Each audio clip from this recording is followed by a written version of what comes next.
నిజం గడప దాటక ముందే అబద్ధం ఊరంతా చుట్టేస్తుందట. ఇలా కాంగ్రెస్ వాళ్ళు అబద్ధాలు అట్లా చుట్టొచ్చినాయి కొద్దిగా. కాకపోతే పట్టణ ప్రజలు తెలివైన వాళ్ళు, విజ్ఞత కలిగిన వాళ్ళు, మీలాంటి మంచి కార్యకర్తలు ఉన్నారు, మీరు అన్ని అర్థం చేయించే ప్రయత్నం చేసిండ్రు.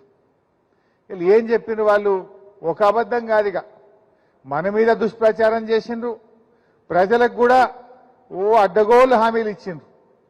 ఇప్పుడు ఎప్పుడైనా మేము ఆ హామీల గురించి అడిగినామనుకో, అరే మీరు తొందరపడబడుతురేందే, ఇప్పుడే అడుగుతారా, మేము మొన్ననే వస్తే అంటుండ్రు.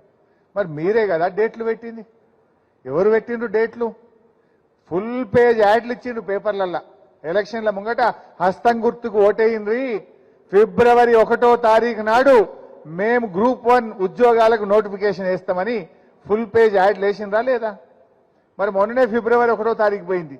ఎక్కడున్నది గ్రూప్ 1 నోటిఫికేషన్? పాపం నమ్మి మోసం చేసిన వాళ్లకు, ఇవాళ నమ్మి ఓట్లు వేసిన వాళ్లకు మీరు మోసం చేసింది ఇవాళ కాంగ్రెస్ పార్టీ. ఎన్ని మాటలు చెప్పిండ్రు. ఒక ముసలవని పట్టుకొని అవ్వాని పెన్షన్ ఎంత అని అడిగిండ్రు.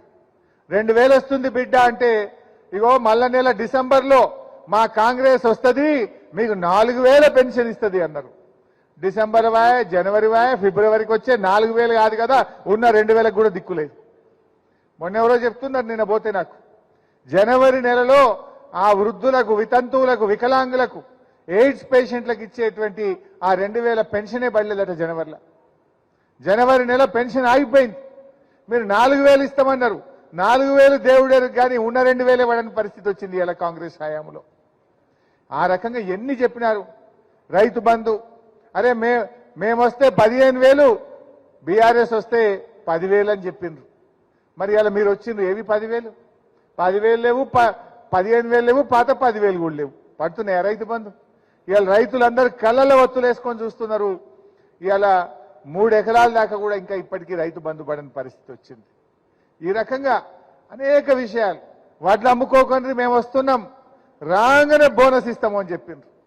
ఇక బ్యాంకులో పోయి అప్పులు తెచ్చుకోండి, డిసెంబర్ 9వ తారీఖు నాడు 2 లక్షల రూపాయలు అప్పు మాఫీ చేస్తామని చెప్పిండ్రు. మరి డిసెంబర్ 9 పోయి జనవరి 9 అయింది.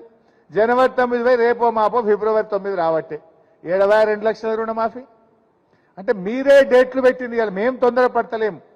మీరు ప్రజలకు డేట్లు పెట్టి బాండ్ పేపర్లు రాసిచ్చారు. ఇంకా వీళ్ళ నమ్మకపోతే బాండ్ పేపర్ ఎవరు రాసిస్తారు? నమ్మకం కుదరకపోతే బాండ్ రాసిస్తారు, నోటరీ రాసిస్తారు. వీళ్ళు లాస్ట్కు తెలంగాణ ప్రజలకు నోటరీలు ఇచ్చిండ్రు, బాండ్ పేపర్లు ఇచ్చి ఇక మా మాట అంటే మాటే అని చెప్పి ప్రజల్ని నమ్మించేటట్టు చేసి ఇవాళ మోసం చేసిన పరిస్థితి ఉంది. ఊర్లలో పోయి 2 లక్షల రుణమాఫీ మేము చేస్తూనే ఉన్నాం డిసెంబర్ 9 అంటే ఎవరైనా కొద్దిగా ఆశపడతారు కదా. మరి ఏమైపోయారు 2 లక్షల రుణమాఫీ? ఏకకాలంలో చేస్తామని బాండ్ పేపర్లు ఇస్తుంది, నోటరీలు రాసిస్తుంది. ఇవాళ మాట తప్పినటువంటి పరిస్థితి.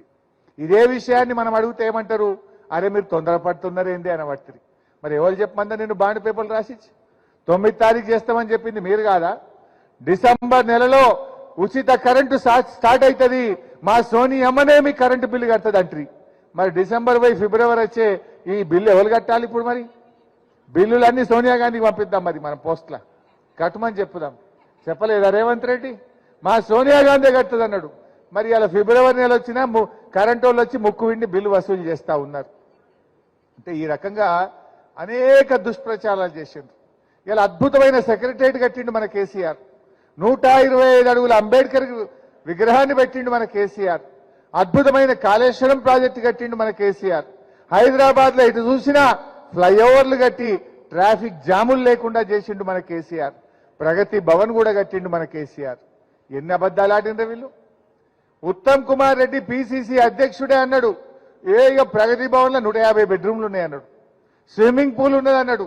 ఇట్లా కట్టిండ్రు అట్లా కట్టిండ్రు అని ఆ రోజు మన మీద బురద చల్లిండ్రు. మొన్న నేను అసెంబ్లీలో పట్టుకొని గట్టిగా అడిగిన, అయ్యా ఉప ముఖ్యమంత్రి గారు, ఇప్పుడు నువ్వే పోయి ప్రగతి భవన్లు ఉంటున్నావు కదా, ఇప్పుడు చెప్పవా ఇప్పుడు ఎన్ని బెడ్రూమ్లు ఉన్నాయో ప్రజలకు సమాధానం చెప్పు, ఈ అసెంబ్లీ వేదికగా నిన్ను అడుగుతున్నా అన్న. నోరిప్పితే ఒట్టు తలకాయ కిందకేసుకొని నవ్వుతున్నాడు. ఇక మరి చెప్పాలి కదా 150 ఉంటే, చెప్పాలి కదా స్విమ్మింగ్ పూల్ ఉంటే. అంటే ఎన్ని దుష్ప్రచారాలు చేసిందంటే బట్టగాల్చి మీదేసినట్టు చేసి రాజకీయంగా లబ్ధి పొందిండ్రు. బాధ కలిగేది ఏంటంటే, ఎవడన్నా ప్రతిపక్షంలో ఉన్నప్పుడు అంటే అబద్ధాలు ఆడతాడు, ఏదో గెలవాలని మాట్లాడతాడు.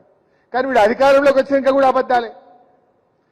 కనీసం నేను మిమ్మల్ని ఏమంటున్నా, ఇలా గెలిచిండ్రు, ఏదో ప్రజలు మిమ్మల్ని నమ్మి ఓట్లేసిండ్రు. నిజాయితీగా పాలించండి, ప్రజలకు ఇచ్చిన మాట నిలబెట్టుకోండి. అది ఇలా చేతగానటువంటి పరిస్థితి ఇలా కాంగ్రెస్ పార్టీది. వాళ్ళకి అర్థమైపోయింది, మేము ఇక ఇది ఇచ్చేటట్లేమో మాది కాదు అని వాళ్ళకి అర్థమైంది. అందుకే ఈ మధ్య కొత్త డ్రామా స్టార్ట్ చేసిండ్రు. ఏంటిది విన్నారా మీరు?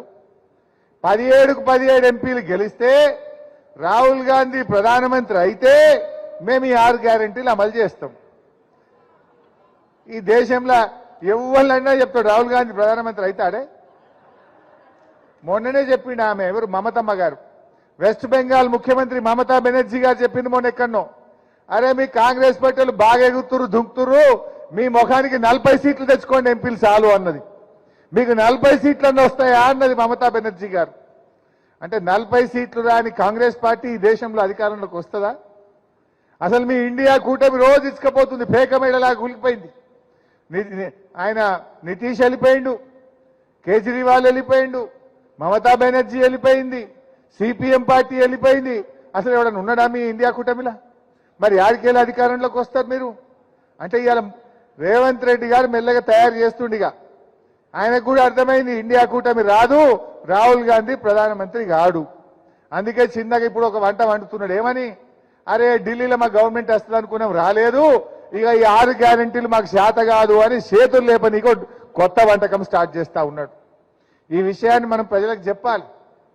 నిజంగా నువ్వు ప్రజలకు ఇచ్చిన మాట నిజమైతే ఈ పార్లమెంట్ ఎన్నికల్లోపు మా అవ్వా తాతలకు 4000 పెన్షన్ ఇచ్చి నువ్వు ఓట్లు అడగాలని చెప్పి నేను డిమాండ్ చేస్తా ఉన్నా. నిజంగా నీ మాట మీద ఉండేవానివైతే పార్లమెంట్ ఎన్నికల నోటిఫికేషన్ వచ్చే లోపు మా అక్క చెల్లెలకు నెలకు 2500 రూపాయలు బ్యాంకులలో వేసి నువ్వు ఓటు అడగాలని చెప్పి నేను డిమాండ్ చేస్తా ఉన్నా. రేవంత్ రెడ్డి నిజంగా నువ్వు మాట మీద ఉండేవాడివైతే డిసెంబర్ 9 2 లక్షల రుణమాఫీ చేస్తా అన్నావు. ఆ రుణమాఫీ చేసినాకనే మా రైతుల ఓటు అడగాలని చెప్పి ఈరోజు నేను డిమాండ్ చేస్తా ఉన్నా. నీకు నిజాయితీ ఉంటే నువ్వు మాట మీద నిలబడు, కానీ అన్ని జూటా మాటలు మాట్లాడు. ఇవాళ కాంగ్రెస్ పార్టీకి అర్థమైపోయింది, అలవాటైపోయింది. ఇవాళ మార్పు మార్పు అన్నారు, ఏమైనా మార్పు వచ్చినా? అదే 2 నెలల్లో వచ్చింది, కొద్దిగంత మార్పు వచ్చింది. 6 లక్షల మంది ఆటో కార్మికులను రోడ్డు మీద వేసిండ్రు. 6 లక్షల మంది ఆటో కార్మికుల జీవితాలు మాత్రం ఆగం చేసి ఇలా మార్పు అయితే తెచ్చిండ్రు మీరు. ఇలా ఇప్పటికి 12 మంది ఆటో రిక్షా కార్మికులు ఆత్మహత్య చేసుకున్నారు. ప్రగతి భవన్ ముందు పోయి ఆటోను తగలబెట్టినటువంటి పరిస్థితి మనం టీవీలో చూస్తే బాధ కలుగుతా ఉంది. మార్పు వచ్చింది. మా సుధీర్ అన్న చెప్పినట్టు ఊర్ల పన్నైతే రోజుకు వ్యవసాయానికి 8 గంటల కరెంటు తీసేస్తుండ్రు. పట్టణాలలో అప్రకటితమైన కరెంటు కోతలు, అర్ధగంట గంట కరెంటు పోగానే కాంగ్రెస్ వచ్చింది, కరెంటు పోయింది అంటున్నారు పబ్లిక్.